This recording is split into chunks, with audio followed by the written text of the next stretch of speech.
오늘 이 에스겔 39장의 말씀은 어제 이 에스겔 38장에 이어서 곡과 이 마곡의 군대, 곡은 왕의 이름이라고 그랬죠. 오늘 말씀 1절에도 이 곡을 로스와 메섹과 두발의 왕 고가 이렇게 얘기합니다. 그러니까 로스와 메섹과 두발 지역을 다스렸던 왕, 이 북방 지역을 말합니다. 내가 너를 대적해서 너를 돌이켜 이끌고 북쪽 끝에서부터 나와서 이스라엘 산 위에 내 활을 쳐서 떨어뜨리고 내 화살을 오른손에서 떨어뜨릴 것이다. 이렇게 해서 오늘 이 말씀은 곡과 마곡의 군대를 하나님께서 심판하셔서 이들이 다 이스라엘에 엎드려지는, 4절에 백성이 너와 함께 있는 백성이 다 이스라엘 산 위에 엎드려질 것이다. 이렇게 말씀을 하시죠. 이렇게 해서 이 에스겔 39장 1절부터는 이 곡과 이 곡의 군대, 마곡이라고 하죠. 곡이 다스리던 땅을 마곡이라고 하는데 곡과 마곡의 군대가 멸망할 것을 설명을 하고 있습니다. 자, 곡과 마곡이 다 엎드려져서 하나님께서 심지어는 이 곡에서 이 곡을 따르면서 엎드려졌던 사람들을 매장할 수 있는 매장지를 하나님이 주실 텐데, 이 여기서 엎드려진 사람을 매장하는데 얼마나 이 시체가 많은지 그곳을 이제 7달 동안, 12절에 보면 7달 동안 매장해서 그 땅을 정결하게 할 것이다. 이렇게 말씀합니다. 자, 그러면서 17절에 뭐라 그러냐면 너는 각종 새와 들의 각종 짐승에게 이르기를 너희는 모여와라. 내가 큰 잔치를 베풀 텐데 이 잔치는 귀한 잔치입니다. 사방에서 모여 살을 먹고 피를 마신다. 무슨 살과 피냐? 용사의 살, 세상 왕들의 피를 마시는 잔치다. 이렇게 얘기를 합니다. 자, 여러분, 이 귀한 잔치, 제가 말씀드린 것처럼 어제 이 에스겔 38장과 39장의 이 비전, 종말에 이스라엘과 또 이제 유다, 남유다와 북이스라엘이 함께 회복이 되고 하나님이 돌이키고 또 그것에 곡과 마곡의 전쟁이 있을 것은 역사적으로 실현되지 않은 하나님께서 신비롭게 남겨두신 비전, 특별히 이게 이제 40장부터 가면 온전한 하나님의 성전의 회복을 그리고 있는 이 비전을 앞두고 있는 이 장면. 그래서 이것이 나중에 새하늘과 새 땅이 이루어지기 전에 있을 마지막에 종말의 전쟁이 될 것으로 우리가 이야기를 나눴습니다. 자, 그런데 이 놀라운 것은 이 요한계시록의 이 종말의 이 전쟁이 가까우고 이 종말의 전쟁이 일어날 때 일어나는 아주 이 기이한 잔치 중에 하나가 바로 이 열방의 왕들이 왔을 때 그들의 살을 먹고 마시는 잔치라는 것입니다. 오늘 17절부터 20절까지 나온 이 승리의 잔치가 요한계시록에 그대로 등장을 합니다. 우리 한번 보겠습니다. 요한계시록 19장, 신약성경 418쪽입니다. 17절부터 20절까지인데요. 자, 19장. 자, 여기 보면 이렇게 되어 있습니다. 또 내가 보매 그 짐승과 땅의 임금들과 그들의 군대들이 모여 그 말탄 자와, 여기 그 말탄 자는 누구냐면 11절에 백마와 그것을 탄 자, 곧 그 이름이 충실과 진실. 그가 13절에 보면 피 뿌린 옷을 입고 그 이름은 하나님의 말씀, 하나님의 로고스라고 불리는 이름이라는 것이죠. 이게 다른 말로 하면 이 그 백마 탄 자는 예수 그리스도를 말합니다. 그러니까 이 예수 그리스도가 이 베푸는 이 마지막 때의 잔치인 것이죠.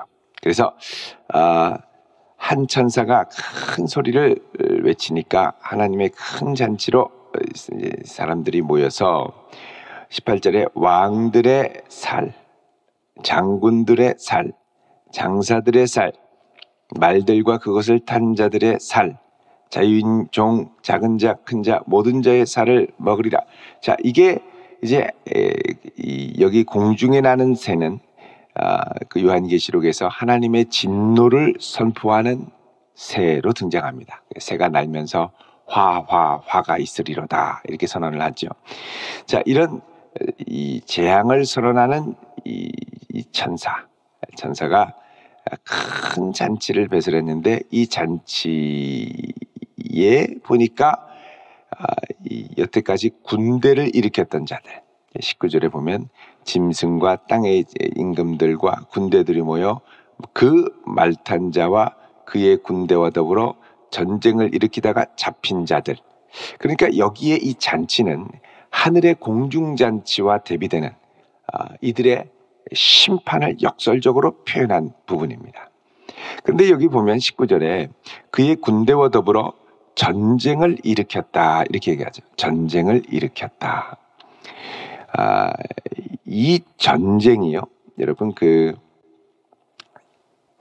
20장 8절을 보시면 우리 어제 곡과 마곡의 싸움에 대해서 봤는데 곡과 마곡을 미혹하고 싸움을 붙인다 이렇게 나오죠. 이제 헬라어로 하면 전쟁을 붙이는 겁니다. 전쟁을. 근데 여기에 이제 앞에 헬라어가 붙어 있죠. 정관사. 그 싸움 이렇게 되어 있습니다. 그 전쟁. 그 전쟁은 뭐냐? 바로 앞에서 말씀한 19장 18절에 나오는 이 전쟁. 19장 19절에 나오는 이 전쟁을 말씀하는 것이죠. 그러니까 이 요한계시록의 이 특징 중에 하나는 똑같은 동일한 사건을 이렇게 다른 관점에서 조금씩 다르게 보여주는데 그 다른 관점을 보여줄 때 나타나는 표현이 이 묵시문학의 아주 전형적인 표현인 또 내가 보니라는 표현입니다. 또 내가 보니. 여기 보면 11절에 또 내가 하늘이 열린 것을 보고 17절에도 또 내가 보고 20장 1절에도 또 내가 보고 그죠? 계속 4절에도 또 내가 보고 지금 계속 이렇게 보는 겁니다. 그러니까 이 또 내가 보니라는 말씀은 시간적인 순서가 아니라 하나님이 행하실 일들을 조금씩 다른 관점에서 보여주는 것이죠. 자, 그런데 이때 와가지고 마지막에 최후로 하나님께 대항했던 이들이 전쟁을 일으키다가 잡히게 된다는 거죠. 이들의 우두머리 격이 누구냐? 20절에 짐승이 잡히고 그 앞에서 표적을 행하던 거짓 선지자도 함께 잡혔다 이렇게 얘기합니다. 이 왕들과 장군들과 장사들, 이 살들을 먹는 큰 사륙의 잔치에 초대받은 우두머리 이들이 잡혀서 이들은 어디로 떨어지냐면 산채로 유황불 붙는 못에 떨어져서 심판을 받죠. 자, 이들이 나타내는 이것이 뭐냐면 여러분 요한계시록 13장에 가시면요, 두 종류의 짐승이 나옵니다. 여기 짐승과 거짓 선지자라고 나오는데 짐승과 거짓 선지자, 바로 13장 1절에 보면 바다에서 나오는 한 짐승, 뿔이 10, 머리가 7, 완전한 권세를 갖고 있는, 세상에서 볼 때 바다 짐승을 말합니다. 바다는 당시 로마가 바다를 지배했죠. 제국의 이 전체를 다스리는 제국의 통치자.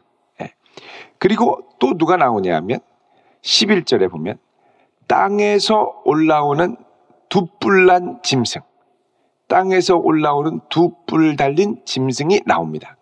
이 두 뿔 달린 짐승은 거짓 선지자 역할을 하는데 12절에 먼저 나온 짐승, 그러니까 13장 1절에 바다에서 나온 짐승의 모든 권세를 행하고 땅에 사는 모든 사람들, 왕들과 군사들과 장수들에게 이 첫 짐승 제국에게 경배하게 하니. 자, 심지어는 이적을 행하는데 사람들 앞에서 불이 하늘로부터 땅에 내려오게 하고, 그리고 14절에 보면 이 우상을 만들어라. 특별히 어떤 우상이냐? 칼에 상하였다가 살아난 짐승. 그 당시에 만연했던 것 중에 하나가 이 네로 재생설입니다. 네로가 죽임을 당했는데 다시 살아나서 돌아올 거다. 유브라데 강을 건너서 그 살아 돌아오는 재생한 환생한 네로가 이 요한계시록에 쓰여졌을 때 도미티아누스 황제라고 이야기를 했습니다.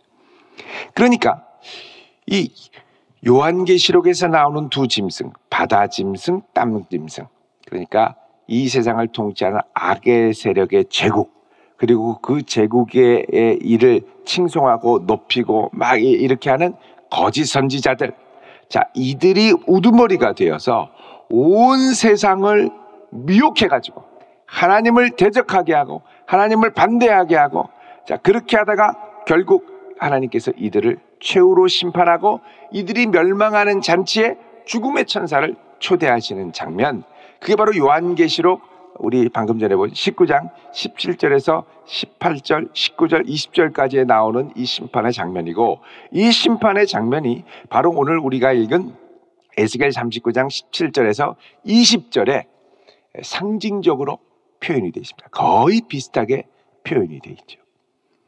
자, 이렇게 해서 이들을 최후로 하나님께서 심판하신 후에 하나님이 21절에 내가 내 영광을 여러 민족 가운데 나타내어서 모든 민족이 행한 심판과 내가 그 위에 나타난 권능을 보게 할 것이다, 이렇게 얘기합니다. 그리고 이들을 심판하고 이들을 회복시킬 것이다, 하나님이 말씀하시죠. 자, 여러분, 이 종말의 시대에 하나님께서 행하실 이 역사들을 보면 사람의 인간 역사인 것처럼 보이지만 결국은 그 배후에 하나님의 뜻이 이루어지고 하나님의 주권이 일어나고 있음을 우리가 볼 수가 있습니다. 여러분, 이 나라를 다스리시고 온 세상을 인도하시는 분은 하나님인 줄 믿으시기 바랍니다. 우리가 믿음으로 그분께 모든 것을 의뢰하며 기도하며 나갈 수 있어야죠. 또 하나님께서는 이 모든 이 심판을 통해서 결국은 어떻게 하냐 하면 다음 40장에 넘어가는 것처럼 종말에 그분이 함께 하실 영원한 거처 하나님의 성전을 온전히 회복하시는, 이게 결국 하나님의 언약을 이루시는 모든 과정 가운데 함께 하시는, 우리 에스겔 36장에서는 새 언약에 대해서 묵상했죠. 이 언약을 하나님께서 궁극적으로 이루어 가시는 과정 가운데 악을 제어하고 치료하는 역사. 그래서 여러분, 우리의 마음과 우리의 삶에도 이 악을 직시하고 악을 치료하고 악을 제거할 수 있는 은혜가 있을 수 있기를 축원드립니다. 악이라는 것은 우리에게 너무 익숙하고 친숙해지다 보면 이걸 제거해야 될 것인 줄도 모르고 이것에 대해서 미워하는 마음도 없고 악을 그냥 친한 친구처럼 자연스럽게 받아들이고 이러려고 하는 마음들이 있는데 이것들을 담대하게 몰아낼 수 있어야 하는 것이죠. 하나님께서는 결국 하나님의 언약 백성으로 회복시키기 전에 악을 심판하는 일들을 반드시 행하신다는 겁니다. 더 나아가서 이 세상을 지배하고 장악하는 악은 하나님의 백성의 힘으로는 도저히 물리칠 수 없는 것을 우리가 보게 되죠. 결국 누가 물리치셔야 되느냐? 하나님이 심판하시고 하나님이 드러내시고 하나님이 역사하셔야 된다는 걸 말씀하고 있습니다. 그래서 성도는 하나님의 이 주권적인 역사가 반드시 주님의 때에 일어날 것을 신뢰하고 기도하기를 쉬는 죄를 범치 말고 계속해서 기도하며 주의 역사가 이 땅 가운데 또 우리의 삶 가운데 이루어지기를 기도하며 나아가야 할 것입니다. 여러분, 이 소망을 갖고 오늘 이 한날도 주님과 동행할 수 있는 거룩한 성도 될 수 있기를 우리 주님의 이름으로 축원드립니다. 기도하겠습니다. 거룩하신 아버지 하나님, 오늘 이 한날도 주님의 손에 우리의 걸음을 맡깁니다. 이 어그러지는 세대, 악이 횡행하는 이 세대 가운데 하나님의 주권이 드러나기를 원하고 하나님의 통치가 드러나기를 원합니다. 주여 함께 하시고 역사하시고 붙들어 주시고 인도하여 주옵소서. 예수 그리스도의 이름으로 기도드리옵나이다. 아멘.